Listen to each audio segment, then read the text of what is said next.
ভাই man power হচ্ছে না। ম্যান পাওয়ার হবে না কেমনে? সৌদি আরব কি ম্যান পাওয়ার দেয়? আপনার আসলে এই জিনিসটি বুঝতে হবে যে ম্যান পাওয়ার কোথা থেকে দেয়, ম্যান পাওয়ার জিনিসটা কি এবং কবে পাবেন, কিভাবে দেখবেন।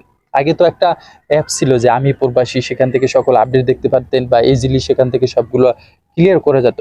কিন্তু এখন কিন্তু ওই অপশনটা নাই এবং অনেকগুলো আপডেট আনছে।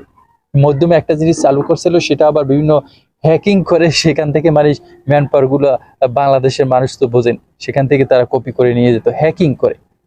এখন একটা নতুন আবার ওয়েবসাইট চালু করছে যেটার মাধ্যমে আপনার ম্যান পাওয়ারটা দেখতে পাবেন। কিন্তু ম্যান পাওয়ার হয় নাই, আপনারা আবেদন করে রাখছেন, সেটা কিভাবে বুঝবেন? কার দিচ্ছে না কেন?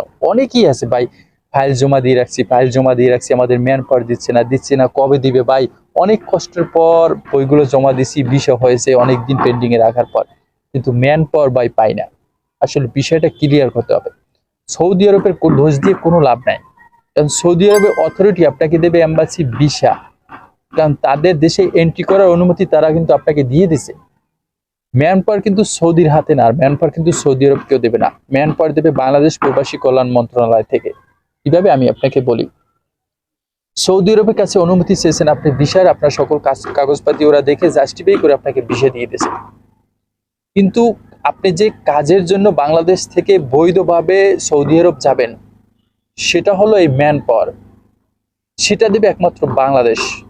বাংলাদেশ আপনাকে ছাড়পত্র যদি যে দেয়, হ্যাঁ আপনি এখন বৈধ আছেন, বৈধভাবে সবকিছু ঠিক আছে এবং আপনি কাজের জন্য বাইরের দেশে যেতে পারবেন, সেটা কিন্তু বাংলাদেশের হাতে, সেটা সৌদি আরবের হাতে না।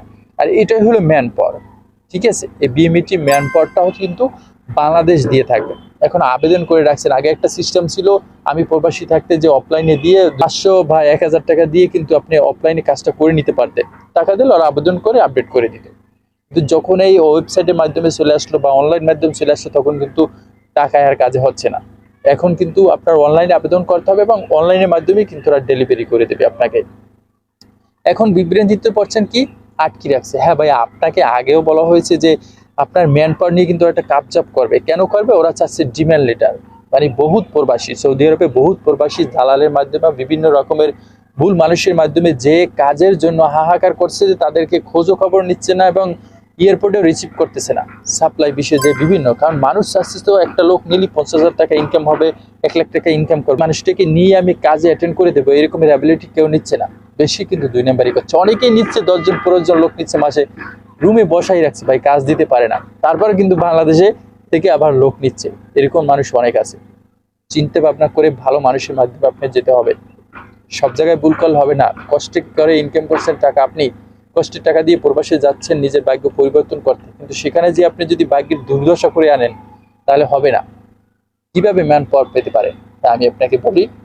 ম্যান পাওয়ার চেক করার জন্য ওইপি র্যামস নামে একটা ওয়েবসাইট আছে, ঠিক আছে, বা আপনি ইউটিউবে সার্চ দিলেও আপনি বুঝতে পারবেন যে কীভাবে চেক করতে পারবেন। ওই ওয়েবসাইট থেকে কিন্তু আপনার দেখতে হবে। তবে যাদের 25-এর নিচে মুআসাসা, মানে ছোট মুআসাসা থেকে ভিসা নিয়েছেন, তাদেরকে ম্যান পাওয়ার দিবে হয়তো বা 1-2 সপ্তাহের ভিতরে কিন্তু আপনি ম্যান পাওয়ারটা পেয়ে যাবেন, একটু সময় লাগবে। আর যাদের 25-এর উপরে, মানে 25টা ভিসার উপরে এই কোম্পানির ভিসা অলরেডি বাংলাদেশে বা যে কোনো জায়গায় দিয়ে রাখছে, মানে এটা একটা কোম্পানি হয়ে গেছে, তাদের অফিসে বা তাদের এই কোম্পানির মাধ্যমে যেতে হলে অবশ্যই আপনাকে কিন্তু ডিমান্ড লেটার লাগবে। কারণ তারা নিয়ে যে আপনাকে কাজ দেবে বা তাদের কি কাজ রয়েছে, কোন ধরনের কাজ রয়েছে, কোন ধরনের কোম্পানি, সেগুলো কিন্তু একটু জাস্টিফাই বা অ্যানালাইসিস করার দরকার আছে বাংলাদেশেরও।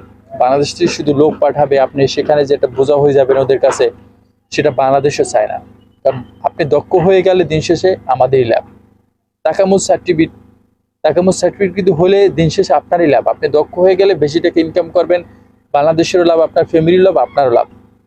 অদক্ষ হয়ে মানে দেশের বাইরে যাওয়া কতটা নিজস্ব একটা কাজ বা নির্জন্য একটা কাজ, সেটা আপনি গেলে বুঝতে পারবেন ভাই। আশা করি বুঝে গেছেন যে আপনার ম্যান পাওয়ারের জন্য যদি আবেদন করে থাকে, আপনি বিএমইটি ফিঙ্গার দিয়ে থাকেন, সবকিছু জমা দিয়ে থাকেন, 1 থেকে 2 সপ্তাহ ওয়েট করেন, আর আপনি যার মাধ্যমে যাচ্ছেন, যে আপনাকে স্পন্সর দিয়েছে, তার ওই জিনিসটা একটু মহাসাসাটা বা কোম্পানিটা একটু আপনি অ্যানালাইসিস করে দেখেন, যদি 25-এর উপরে হয় তাহলে আপনার জন্য একটু কষ্টকর হবে বা একটু সময়ের প্রয়োজন হবে। 25-এর নিচে হলে হয়তো বা সিরিয়ালে ওটা উল্টে তুলতে যখন আর অ্যানালাইসিস করে দেখবে আপনার ছোট মহাসাসার লোক, তখন কিন্তু আপনারা দিয়ে দেবে। ভাই আমি কিন্তু আপনার মতো একজন হতভাগা, যে কারণগুলো আমি আটকেছি, সেই কারণগুলো আপনাদের কাছে বিশ্লেষণ করছি অ্যানালাইসিস করে। সবাই ভালো থাকবেন, সুস্থ থাকবেন। চ্যানেলটি অবশ্যই চ্যানেলটি সাবস্ক্রাইব করবেন, কমেন্ট করে আপনার মতামত জানাবেন, লাইক দিতে বলবেন না। আসসালামু আলাইকুম।